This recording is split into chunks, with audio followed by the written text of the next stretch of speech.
Centre de leadership et d'entrepreneuriat a abrité ce matin le lancement du projet Djibouti Crowdfunding dans l'optique de mettre en place un financement participatif. Par la même occasion, il y a eu également lieu une cérémonie d'ouverture des ateliers de travail et d'échange sur la réglementation, l'écosystème et les partenaires stratégiques et financiers de ce projet intitulé Crowdfunding. Les ateliers qui sont organisés favoriseront la mise en place d'une plateforme de financement participatif qui aura pour vocation l'inclusion financière et le financement via l'innovation, ainsi que la technologie et la finance participative des PME et des start-up opérant à Djibouti.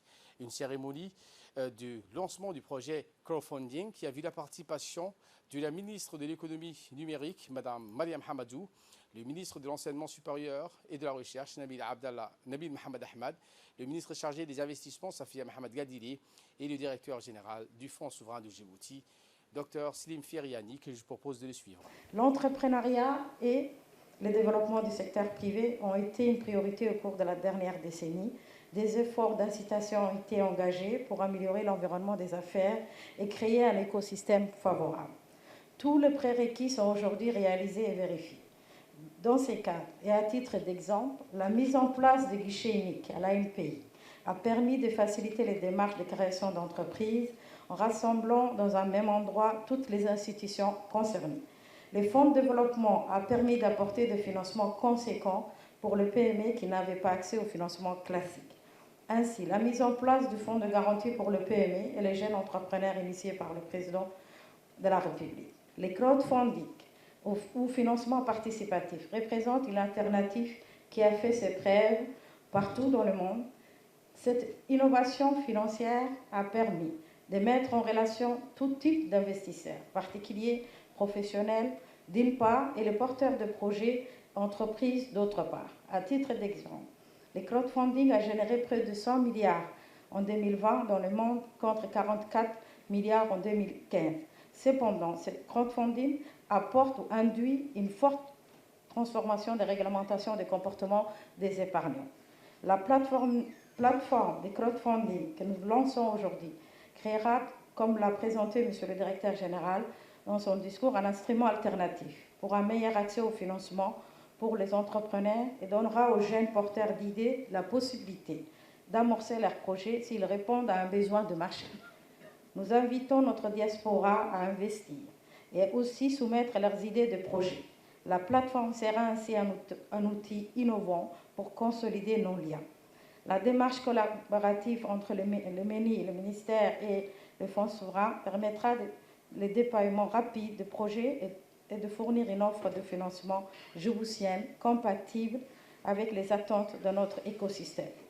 C'est de la finance participative, c'est de la finance alternative, ça change de la finance traditionnelle et ça existe ailleurs dans le monde. Maintenant pour Djibouti, c'est une première, c'est une innovation et c'est une innovation pour le numérique parce que l'économie numérique, c'est l'économie du futur. L'économie du futur a plusieurs composantes dont donc les plateformes de financement. Ce que ça veut dire, on essaie de simplifier même si les termes peuvent être un peu trop techniques, c'est que la plateforme de crowdfunding, c'est une plateforme numérique qui permet aux porteurs de projets, les jeunes djiboutiennes et djiboutiens, d'avoir accès au financement. En arabe, on dit « al-mal qawwam al-a'mal ». On a besoin de capitaux, de financement pour réaliser ses rêves, pour réaliser ses projets, ses idées et ses investissements et créer donc de l'emploi et de la richesse. Et du coup, les jeunes djiboutiennes et djiboutiens qui ont des idées et des projets, des startups, en général, ils n'ont pas l'accès facile au système bancaire, le système traditionnel. Donc, ils ne sont pas vraiment bancables parce que s'ils vendent pour avoir, on va dire, 20 000 $, 30 000 $, ils ont besoin de garanties réelles, ils ont besoin d'un track record, ils ont besoin d'état financier. Eh bien, le crowdfunding est là comme alternative pour leur permettre d'avoir accès facilement et rapidement, de façon technologique, de façon innovante, au financement. Maintenant, le financement, il vient un peu de partout, il vient mais surtout à partir de la diaspora internationale, la diaspora africaine, les internationaux, mais aussi la liquidité locale.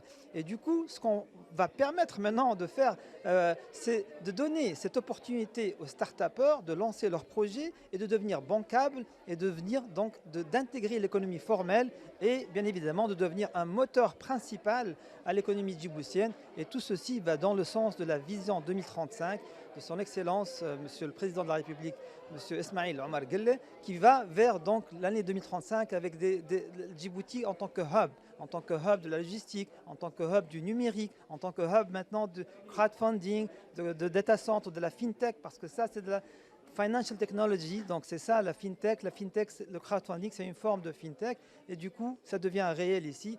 Le départ donc tangible, c'est dans les 6 mois qui viennent, donc on parle de quelques mois, on ne parle pas de quelques années. C'est important donc de visionner ça, et nous avons beaucoup d'espoir pour que ce moteur-là va changer la vie, et l'espoir et l'avenir et les carrières de beaucoup de jeunes.